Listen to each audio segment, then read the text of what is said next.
स्वार्धादि च चतुर्धाराधनाफलं क्रमेणाहं ध्रुवं वक्षे स्वस्वरूपोपलब्धये. नमस्तुजी नमस्तुजी.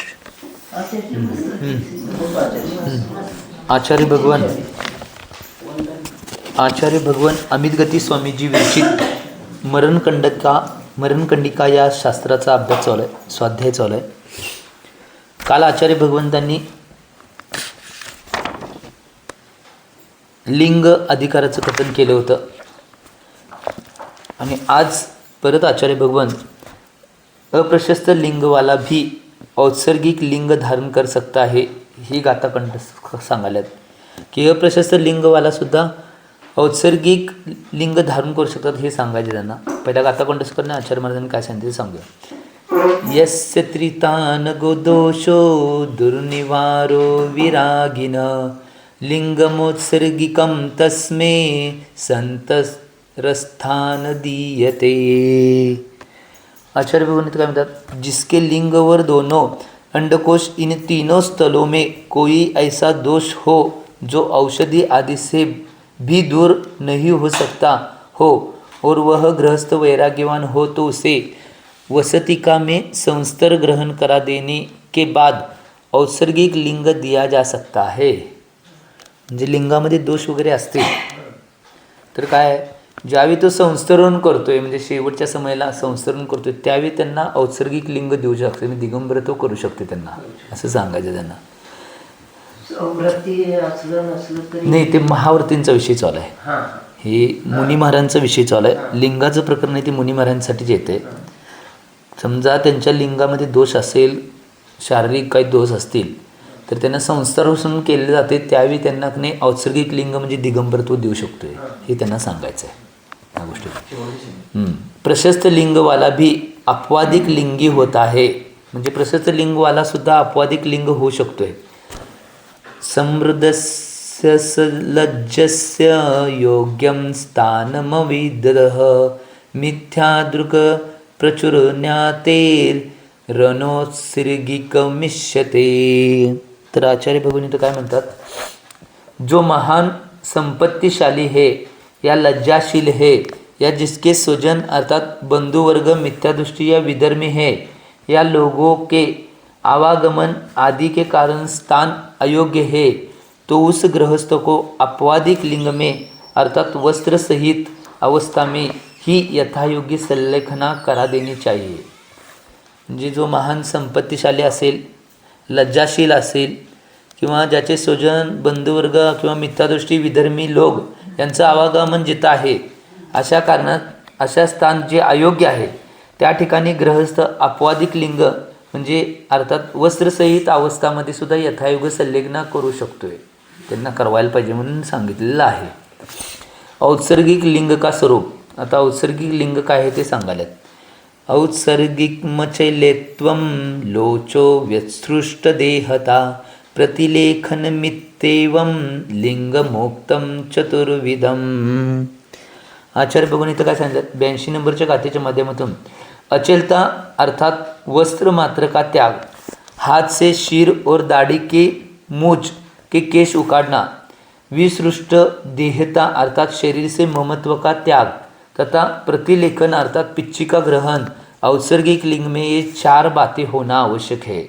अर्थात निर्ग्रंथ मुनिराजों के 4 चिन्ह महत्वपूर्ण है, इन 4 के बिना मुनिवेश असंभव है. औत्सर्गिक लिंग म्हणजे काय, पूर्ण वस्त्रांचा त्याग करणे, परत आपल्या हातानं दाढी आणि की नाही मिश्याची की नाही केस काढणे म्हणजे लोच करणे, विसृष्टता याचं शरीरापासून ममत्व सोडणे आणि प्रतिलेखन म्हणजे पिंचिका कमंडल आदी ग्रहण करणे. हे 4 लिंग औत्सर्गिक लिंगाचे 4 गोष्टी महत्त्वाच्या आहेत आणि त्यांनाच निर्ग्रंथ मुनिराजांसुद्धा हे 4 चिन्ह महत्त्वपूर्ण आहेत. याच्याशिवाय मुनिवेश होऊ शकत नाही असं म्हणतात. या 4 गोष्टी महत्त्वाच्या आहेत, त्या व्हायलाच पाहिजेत आणि त्या 4 गोष्टी असायलाच पाहिजेत म्हणून सांगाल्यात.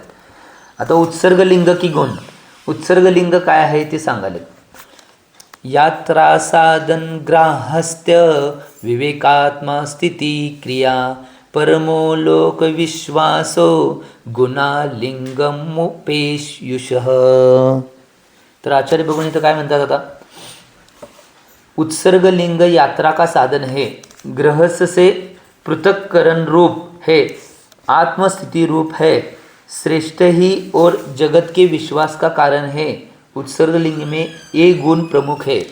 म्हणजे काय सांगितलं, उत्सर्ग लिंग यात्रेचं साधन आहे म्हणून सांगितलं आहे, ग्रहस्थापासून पृथक्करण आहे, आत्मस्थिती रूप आहे आणि श्रेष्ठ आणि जगतच्या विश्वासाचं कारण आहे म्हणून सांगितलं आहे. आता ही 4 कारणं काय आहेत पुढे सांगणार आहे, सोडा सगळे फोडून की कशा पद्धतीने या गोष्टी होतात हे सांगतात. इन प्रमुख गुणों का विशेष काय आहे. आता ही 4 कारणं सांगितली, म्हणजे यात्रा साधन, गृहस्थते पृथक्करण, आत्मस्थिती आणि जगताच्या विश्वासाचं कारण, ही सगळी 4 कारणं काय आहेत हे विचारले. याचं विशेष काय आहे. यात्रा साधन, पहिले कारण यात्रा साधन आहे. दिगंबर मुद्रा मोक्ष मार्ग की हेतु है, इसका हेतु साधु का शरीर है और शरीर स्थिति का हेतु आहार है तथा इस आहार का साधन उत्सर्ग लिंग है. अर्थात गृहस्थ आदि के वेश में जनता गुणज्ञ नहीं मानती और उसके बिना आहार नहीं मिल सकता. ये रत्नत्रय धर्मधारी होने से मोक्ष मार्ग के प्रतीक है, ऐसी श्रद्धा ही गृहस्थ को आहार दान आदि की प्रेरक है. अतः उत्सर्ग लिंग यात्रा का साधन कहा गया है. यात्रेचं साधन का म्हणलेलं आहे, कारण की दिगंबर मुद्रा ही मोक्ष मार्गाचा हेतू आहे आणि या हेतूशिवाय का नाही साधूचं शरीर किंवा शरीराची स्थिती काय आहे, आहार, ते आहाराचं साधन म्हणजे ते उत्सर्ग लिंग आहे, ते लिंग दिगंबर लिंग. त्यामुळं गृहस्थ आदी जे वेशमध्ये असलेली जनता गुणज्ञ त्यांना मानू शकत नाही आणि त्याशिवाय त्यांना आहार मिळू शकत नाही. यासाठी रत्नत्रय जे धर्मधारी होण्यामुळं मोक्ष मार्गाचे प्रतीक आहेत अशी श्रद्धा होत्या आणि मग गृहस्थान आहार अधिक ज्या प्रेरक आणि उत्सर्ग लिंगाची यात्रा म्हणून उत्सर्ग लिंग ही यात्राचं साधन आहे, कुठल्या मोक्ष मार्गाच्या यात्रेचं साधन आहे हे सांगितलेलं आहे असं पटवून सांगितलं. गृहस्थ से पृथक्करण, गृहस्थ आरंभ परिग्रह से युक्त होने के कारण वस्त्रधारी होते हैं, अतः यह निर्ग्रंथ लिंग उन गृहस्थों से भिन्नता का द्योतक है. म्हणजे गृहस्थापासून बाजूला असलेलं द्योतक आहे का, कारण की आरंभ परिग्रह हे सगळ्यांना ते युक्त असतात, गृहस्थ वस्त्रधारी असतात, म्हणून निर्ग्रंथ लिंग या गृहस्थापासून भिन्नताचं द्योतक आहे, त्यांच्यापासून वेगळा आहे. ते जर कपड्यातच साधूपणा असता तर ते बी कपडेदारी आम्ही बी कपडेदारी, मग कोण कोणाला मानलं असतं साधू. एक विनय, एक आधार किंवा एक लिंगाची गरिमा ही झाली नसते. परंतु इथं काय आहे, गृहस्थ आरंभ परिग्रहाने युक्त असतात आणि वस्त्रधारी असतात, परंतु निर्ग्रंथ लिंग नाही त्या गृहस्थांपेक्षा भिन्न आहे, याचं ते द्योतक आहे. आता आत्मस्थिती म्हणलेलं आहे. आत्मस्थिती म्हणजे काय, अपनी अस्थिर आत्मा को मोक्ष मार्ग में स्थिर करना यह आत्मस्थिती है. आपल्या अस्थिर आत्म्याला मोक्ष मार्गामध्ये स्थित करायचं याला आत्मस्थिती म्हणतात. उत्सर्ग लिंग वाला विचार करता है कि जब मैंने वस्त्रों का ही त्याग कर दिया है तब मुझे राग द्वेष मान माया लोभ से क्या प्रयोजन है. काय म्हणतात माहिती काय, उत्सर्ग लिंगवाला काय विचार करतो माहिती काय, जर मी वस्त्रांनाच त्याग केला असेल तर राग द्वेष मान माया लोभ याच्यापासून माझं प्रयोजन काय आहे, काहीच प्रयोजन नाही. हां, लोक में सब अलंकरण वस्त्र मूलक है, जब वस्त्रों का ही त्याग हो गया है तब मुझे राग से क्या प्रयोजन. लोकांमध्ये अलंकरण वस्त्रमूलक आहे, वस्त्रामुळे सगळ्या बाकीच्या गोष्टी निर्माण होतात असं सांगायला. मग वस्त्रांचा त्याग झालाय तर मला रागापासून काय प्रयोजन आहे, राग क्रोध आदी द्वेष क्रोध मान मायालोभ याच्याचं काय प्रयोजन आहे, काय नसणार. परिग्रह क्रोध का कारण होने से दुःखदायी है.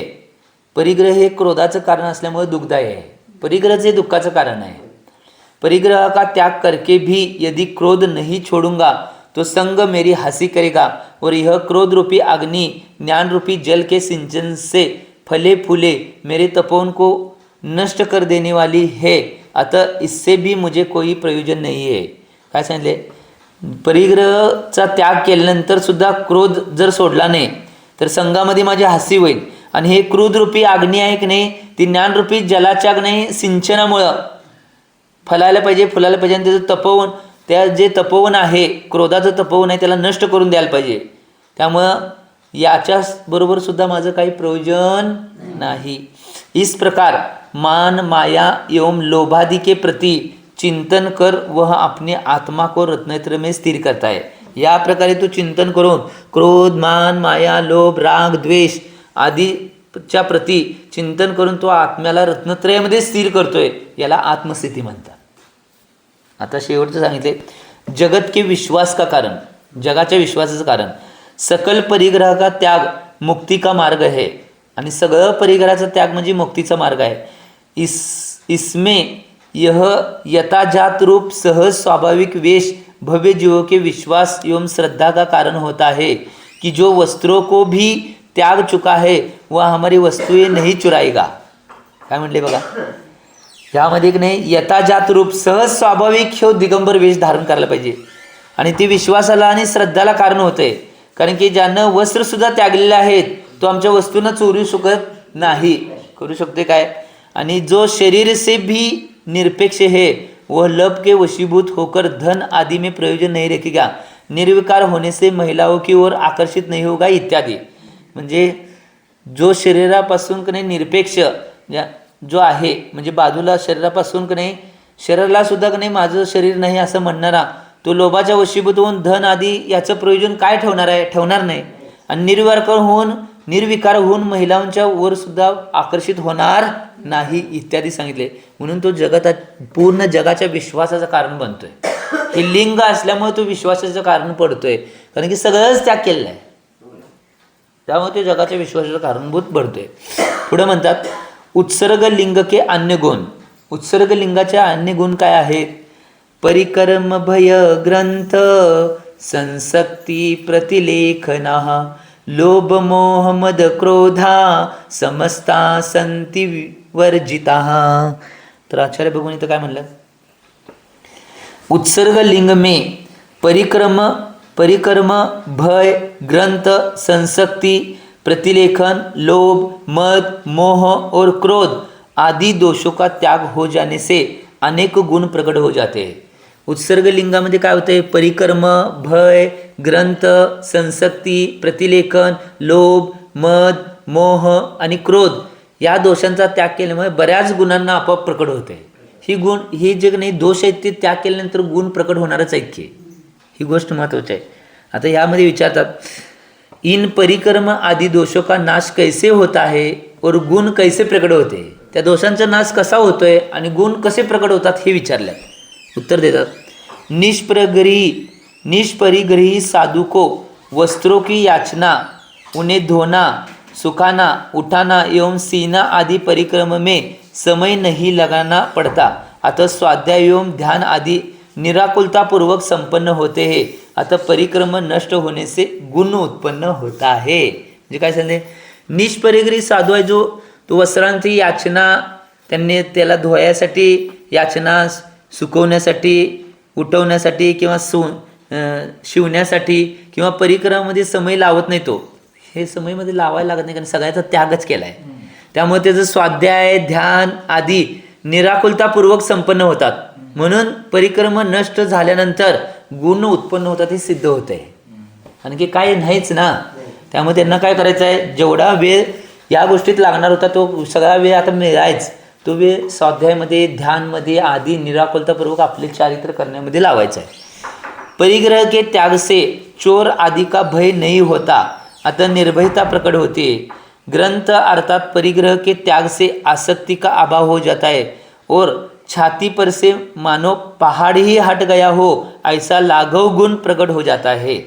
परिग्रहाचा त्याग झाल्यानंतर चोर आदीची भीती वाटण्याची आवश्यकता, कोण चोरून नेईल मग अमुक कोरेल काय भ्यायचे काय आहे आमच्याजवळ आहे नाही ना असेल नेऊन देत आम्हाने बी हां काय होणार आहे काय आमच्याजवळ नाहीच. आणि म्हणून मग या गुणामुळे निर्भयता प्रकट होते. आपल्याला कुठली भीती वाटत नाही. काय भियाची गरज आहे, भिण्याची गरज नाही.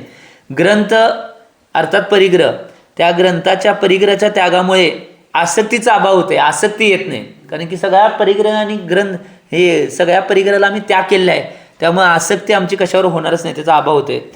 परत छातीवर की नाही आपल्या जे परिग्रहाचं बोज होता तो हटून जातोय ना.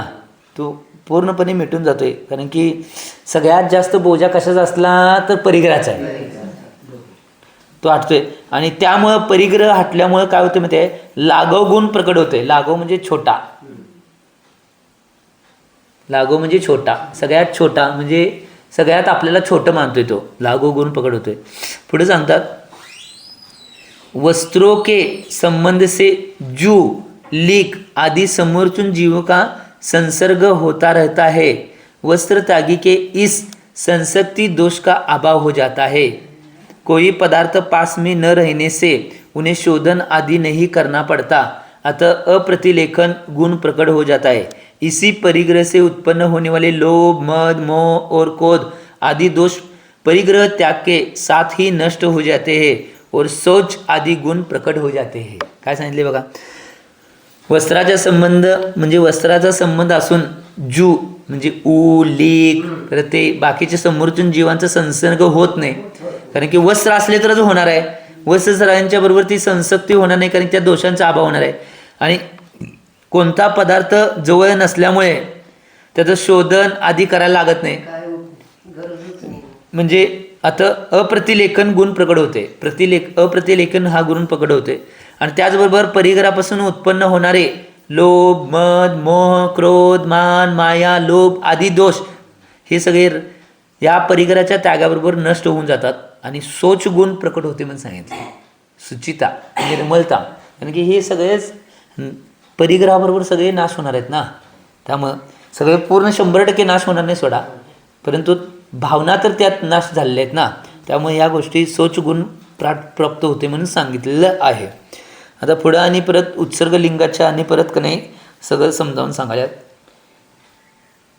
अंगाशार्थ सुख त्यागो रूपम विश्वास कारणम परिशह सहिष्णुत्व मर्हदाकृती धारणम. आचार्य बघून काय म्हणतात, उत्सर्ग लिंग शरीर सुख, इंद्रिय सुख और विषय सुख के त्याग का कारण है. उत्सर्ग लिंग शरीर सुखाचं, इंद्रिय सुखाचं आणि विषय सुखाचं त्यागाचं कारण आहे. विश्वास का हेतु है आणि विश्वासाचा हेतू आहे उत्सर्गलिंग. परिशय सहिष्णुता का निमित्त है, परिशयाची सहिष्णुता निर्माण करणारा आहे. आणि अरहंत प्रभू की आकृती के अनुरूप आहे, आणि अरहंत प्रभूंच्या आकृतीचं रूप आहे दिगंबर. त्यामुळं या सगळ्या गोष्टीमुळं आणि परत गुणांची प्राप्ती होते हे आचार्य भगवंतांना सांगायचं आहे. आणि परत सांगतात, आणि हे काय गुणांना उत्पन्न करते, काय प्राप्त होते तुम्हाला, हे आणि परत पुढच्या गाथेमध्ये सांगायला. सोवशत्वमदोषत्वं धैर्य वीर्य प्रकाशनम नानाकारा भवन्तेव मचलेत्वे महागुणा. तर आचार्य बघून काय म्हणल्यात, इस लिंग में सोवशता अर्थात स्वाधीनता रहती है. या लिंगामध्ये स्वाधीनता असते. राग, मोह एवं लोभादि दोष नष्ट हो जाते. राग, मोह, क्रोध, मान, माया, लोभ आदि दोष नष्ट होऊन जातात. और इस निर्ग्रंथ वेश से आत्मा का धैर्य तथा वीर्य आदि गुण प्रकट हो जाते. म्हणजे या निग्रंथ वेशामुळे आत्म्याचं धैर्य वाढते आणि शक्ती भी वाढते, हे गुण प्रकट होतात म्हणून सांगितले. इस प्रकार अचलत्व वेश में नाना प्रकार के महागुण निवास करते हैं. म्हणजे दिगंबरत्व आहे त्यामध्ये नाना प्रकारचे महागुण निवास करतात म्हणून सांगितले. एक हे धारण केले की एवढे गुण, हां, धैर्य बी वाढते, शक्ती बी वाढत्या, आणि असे बरेच गुण आहेत. त्या गुण का नाही या नुसता दिगंबरत्वाला प्राप्त केल्यानंतर वाढतात म्हणून सांगितलेलं आहे. पुढे सांगितलं आहे तेच आणि प्रकट करल्यात. सम्यक प्रवृत्त निशेष व्यापार समितेंद्रिय इत्यमुत्तिष्ठिते सिद्धो नाज्ञा गुप्ती मधिष्ठित. आचार्य भगवान इथं म्हणल्यात, इस प्रकार नग्नता एवं गुप्ती को धारण करने वाले इस लिंग में आसन, शयन, गमन एवं आहार आदि समस्त कार्य सम्यक अर्थात सावधानी पूर्वक होते हैं. सर्व इंद्रियां सीमित अर्थात वशीभूत हो जाती है और वह साधु सदैव आत्मसिद्धि के लिए उद्यमशील रहता है. म्हणजे या प्रकारे नग्नता आणि गुप्तीला धारण करणारा या लिंगामध्ये आसन, शयन, गमन, आहार आदी समस्त कार्य सम्यक म्हणजे सावधानपूर्वक करतोय तो. आणि काय म्हणले, सगळ्या इंद्रिया सीमित म्हणजे त्याच्या वशीभूत होतात आणि तो साधू सदैव आत्मसिद्धीसाठी उद्यमशील असतो म्हणून सांगितले. कायमस्वरूपी तो आत्मसिद्धी प्राप्त करण्यासाठी उद्यमशील राहतोय. का? कारण की नग्नता आणि गुप्तींना धारण केलं आहे म्हणून. ही गोष्ट महत्त्वाची आहे. बघा, आज एक गोष्ट लक्षात घ्या, नग्नता आणि गुप्तीनं धारण केल्यानंतर किंवा 28 मूलगुणांना 36 मूलगुणांना धारण केल्यानंतर तो आसन, शयन, गमन, आहार सगळे कार्य सम्यकरीतीनं करतोय. जसं शास्त्रात सांगितलं तसं करायला पाहिजे ना. त्या पद्धतीनं करण्याचा प्रयत्न सावधानतेपूर्वक तो करत असतोय आणि इंद्रियांना आपल्या वशीभूत आपल्या करून घेतोय. तो इंद्रियांच्या वशीभूत होत नाही. आपल्या इंद्रिय वशीभूत करून घेतोय की मी सांगेल तसं इंद्रिय ऐकायला पाहिजे. इंद्रिय सांगते तसं मी ऐकणार नाही, मी सांगेल तसं इंद्रिय ऐकायला पाहिजे. आणि म्हणून तो साधू, असा साधू जो आहे तो आत्मसिद्धीसाठी कायम उद्यमशील असणार आहे. आत्मसिद्धी प्राप्त करण्यासाठी सम्यक प्रकारनं कायम तो कार्य करणार आहे म्हणून सांगितलेलं आहे. आता अपवाद लिंगधारी भी शुद्ध हो सकता है. अपवाद लिंगधारी सुद्धा शुद्ध असू शकतो. हे कसं सिद्ध करायचं आहे हे आचार्य बघून सिद्ध करल्यात. त्यामुळं पुढच्या गाथेमध्ये आचार्य बघून सांगितलं, जो अपवाद लिंगाला धारण करणार आहे तो निश्चित रूपानं कशा पद्धतीनं शुद्ध होऊ शकतोय हे आचार्य बघून सांगायल्यात. आम्ही याचं चिंतन करणं आवश्यक आहे.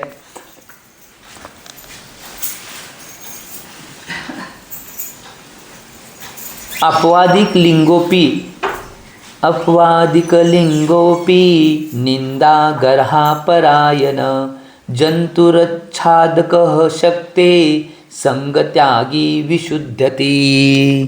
तर आचार्य भगवान इथं काय म्हणतात, अपवाद लिंग में स्थित होते हुए भी अपनी शक्ति को न छिपाते हुए और निंदा गर्हा करते हुए परिग्रह का त्याग करने पर शुद्ध होता है. काय म्हटलेलं आहे बघा, अपवाद लिंगामध्ये काय सांगितलं होतं की अपवाद लिंगामध्ये आता पर्याय नाही, त्याला तिथं अवस्था तशी निर्माण नाही. त्यावेळी नाही वस्त्र धारण करून साधना करायची आणि ज्यावेळी संस्करण होतोय तो समाधीच्या अंतिम स्टेप संस्करण पण आहेत, ते संस्करण होतोय त्यावेळी नाही या लिंगाला धारण करायचं म्हणजे दिगंबर लिंगाला. त्यावेळी तो त्या लिंगाला धारण केलं तर शुद्ध होऊ शकतो हे सांगायचं आहे. म्हणजे काय, अपवाद लिंगामध्ये स्थित होऊन सुद्धा आपली शक्ती न लपवता तो आपल्या स्वतःची निंदा घरा करत असतोय आणि ज्यावेळी शेवटला सगळ्या परिग्रहाचा त्याग करतोय त्यावेळी तो शुद्ध होतोय म्हणून सांगितलेलं आहे. ही गोष्ट महत्त्वाची आहे. आता काय कायांना म्हणजे त्या या लिंगाला धारण करता येत नाही, मग त्यांना आपली साधना करायची, सगळं आचरण चारित्र करायचं आणि ज्यावेळी संसरून केले जाते त्यावेळी त्यांनी या लिंगाला धारण करायचं. मग त्यावेळी सुद्धा शुद्ध होऊ शकते. त्याची भावना तर अंतरंगत आहे, परंतु पर्याय नाही माझ्याकडं. भावना तर माझी आहे की या लिंगाला धारण करायचं दिगंबर वेशाला, परंतु त्या पर्याय व्यवस्थेमुळे नाही तो करू शकत नाही. मग त्यावेळी संसारावरून आरूढ झाल्यानंतर त्यानं काय करायचं, त्या लिंगाला धारण करायचं, त्यावेळी तो शुद्ध होऊ शकते म्हणून सांगितलेलं आहे. आम्ही याचं चिंतन करणं आवश्यक आहे. त्यामुळं अशी नाही आता आहे त्या का नाही ज्या वेशामध्ये का नाही गुरूंच्या सान्निध्यात राहून सगळ्या गोष्टी करायच्या आणि शेवटच्या समयाला का नाही मग सगळ्या परिग्रहाचा त्याग करून तुम्ही शुद्ध होऊ शकता असं सांगितलंय. मग अपवाद लिंगधारी कोण है और वे किसकी निंदा करा करते है हे विचारलंय. अपवाद लिंगवाला कोण आहे आता हे सांगतात आणि ती कुणाची निंदा आणि गरा करतात हे सांगायल्यात. अपवाद लिंगधारी शुल्लक, शुल्लिका, श्रावक, श्राविका होते है. हे अपवाद लिंगवाले आहेत. म्हणजे शुल्लक, शुल्लिका, श्रावक, श्राविका हे अपवाद लिंगवाले असतात म्हणून सांगितले. ये स्वयं की निंदा करते है कि मुक्ति का साक्षात कारण तो उत्सर्ग लिंग है, किंतु मैंने पूर्व जन्म में अवश्य कोई ऐसा पाप संचय किया है जिससे आज मुझे उत्सर्ग लिंग धारण नहीं कर सकता. मुझ पापी ने परिशोक से डर कर ये वस्त्र आदि धारण कर रखे हैं. ऐसा अतः संताप करता हुआ अपनी निंदा करता है, गुरुजनों से कहकर ग्रहा करता है और शक्ति प्रमाण परिग्रह का त्याग कर वह विशुद्ध परिणाम द्वारा अपनी आत्मा का शोधन करता है. म्हणजे अपवाद लिंगधारी कोण आहेत, शुल्लक, शुल्लिका, श्रावक, श्राविका हे सगळे अपवाद लिंगवाले आहेत. हे स्वतःची निंदा करतात. का निंदा करतात, मुक्तीचं साक्षात कारण काय आहे तर दिगंबर लिंग, त्याला जो उत्सर्ग लिंग म्हणलेलं आहे हे मुक्तीचं कारण आहे. कारण की आचार्य भगवान कुंदकुंद स्वामीजी ग्रंथामध्ये काय नग्गो ही मोक्ष मग्गो, नग्नताच ही मोक्ष मार्ग देऊ शकत्या. नग्गो ही मोक्ष मग्गो म्हणजे मोक्ष मार्गाला देणारे काय नग्नताच आहे. आणि ते शुल्लक शुल्लिका आणि श्रावक श्राविका काय विचार करतात, निंदा स्वतःची काय करतात की साक्षात जे उत्सर्ग लिंग नाही मोक्षाचं कारण आहे, मुक्तीचं कारण दिगंबर लिंग आहे. मी पूर्वजन्मामध्ये असं कोणतं पाप संचय केलेलं आहे त्याच्यामुळे मला उत्सर्ग लिंग किंवा दिगंबर लिंग धारण करता येत नाही, अशी निंदा करायची. हां, स्वतःची निंदा करायची. मी कुठला पापी आहे की परीक्षांना घाबरून जे परीक्षा येतात या लिंगामध्ये किंवा दिगंबर वेशामध्ये, त्या परीक्षांना घाबरून मी वस्त्र आधी धारण करून बसलेला आहे, असा संताप स्वतःचा करायचा, अशी स्वतःची निंदा करायची. परत गुरुजनांच्या जवळ जाऊन सुद्धा अशी घरा करायची, माझं कुठलं पाप आहे मला हे धारण करता येईना. आणि धारण करायची इच्छा असेल तर त्यामध्ये विशुद्ध वाढवायची आणि गुरुंच्या जवळ निवेदन करायचं की मला सुद्धा उत्सर्ग लिंग धारण करून द्या किंवा दिगंबर धारण करून द्या.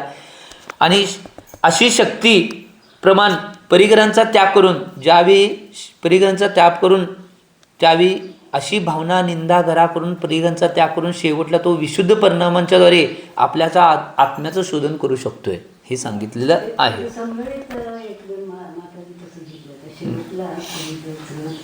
हिंचं झालं की शांतीसागर महाराजांच्या शेवटच्या शिष्या किनीमध्ये झालं ते अजितमती माताजी, त्यांनी सुद्धा शेवटच्या समयाला तो दिगंबर लिंग धारण करून शेवटच्या संसर्गून झाल्यानंतर त्यांनी करून त्या सगळ्या गोष्टी केल्या होत्या.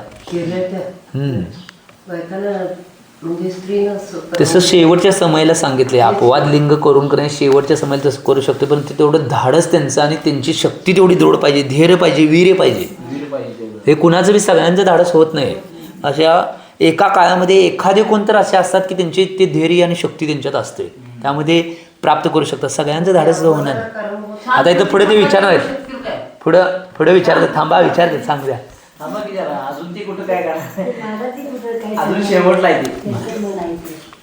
अपवाद लिंग में आर्यिका का ग्रहण क्यों नहीं किया गया. अपवाद लिंगामध्ये आर्यिकाचं ग्रहण का केलं नाही, क्योंकि मुनि की भांति आर्यिका भी उत्सर्ग लिंगधारी है. मूलाराधना में कहा गया है परमागम में स्त्रियों का अर्थात आर्युकों का और श्राविकों का जो उत्सर्ग लिंग और अपवाद लिंग कहा गया है वही लिंग भक्त प्रत्यायन के समय समझना चाहिए.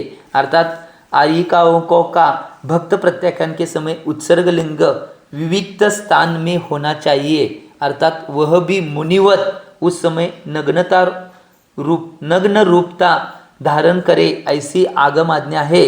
परंतु श्राविका का उत्सर्ग लिंग भी है और अपवाद लिंग भी है.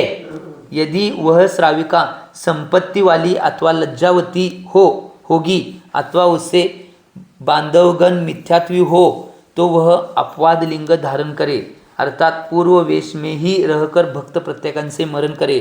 तथा जिस श्राविका ने अपना परिग्रह कम किया है वह एकांत वस्तिका स्थान में उत्सर्ग लिंग नग्नता धारण कर सकती है. मूलाराधना म्हणजे भगवती आराधना पृष्ठ क्रमांक 210 आणि गाथा 81च्या टीकामध्ये सांगितलेलं आहे. ही गोष्ट लक्षात घ्या. एक गोष्ट लक्षात घ्या, काय सांगितलेलं आहे, मुनींच्या भाती आर्यिका सुद्धा उत्सर्ग लिंगाची धारी असते. कारण की भगवती आराधनामध्ये काय सांगितलेलं आहे, परम आगम मध्ये स्त्रियांना म्हणजे अर्थात आर्यिकांना आणि श्राविकांना जी उत्सर्ग लिंग अपवाद लिंग दोन्ही बी सांगितलेलं आहे त्यांना, की त्या दोन्ही लिंगामध्ये भक्त प्रत्येकांच्या वेळी भक्त प्रत्येकान ते करू शकतात असं सांगितलं आहे. कारण की आर्यिका आहे जे भक्त प्रत्येकांच्या वेळी उत्सर्ग लिंग विविध स्थान में होना चाहिए, अर्थात म्हणजे विविध स्थानी ते त्या उत्सर्ग लिंगाला धारण करू शकतात, म्हणजे मुनिवत होऊ शकतात अशी आगमाची आज्ञा आहे म्हणून सांगितलेलं आहे. कारण की का उत्सर्ग बांधव त्यांचे श्राविका ज्या आहेत ते त्यांचे बांधवगण मिथ्यात्वे असतील, त्यांची श्रीमंती असेल, लज्जावती जर असतील तर त्यांनी अपवाद लिंग धारण करा. आणि जर ज्यांनी नाही भक्त प्रत्येकान मरेंच्या वेळी ज्या श्राविकांना आपला परिग्रह कमी केलेला आहे आणि ज्यांची शक्ती धैर्य आहे अशी वस्तिका स्थानामध्ये उत्सर्ग लिंगाला म्हणजे नग्नताला धारण करू शकते म्हणून म्हणलेलं आहे. ही गोष्ट महत्त्वाची आहे असं सांगितलेलं आहे. भगवती आराधनामध्ये पृष्ठ क्रमांक 210 आणि 11 81 नंबरच्या टीकेमध्ये सांगितलेलं आहे असं आचार्य भगवान म्हणतात. आता या प्रकारे उत्सर्ग लिंग अर्थात अचेल गुण का वर्णन समाप्त झालेलं आहे. आज हा अध्याय आपल्याला संपलेला आहे आणि उद्या दुपारच्या सत्रामध्ये वेगवेगळ्या ह्याचं बाकीचं कथन आचार्य भगवान करणार आहे. काय सगळे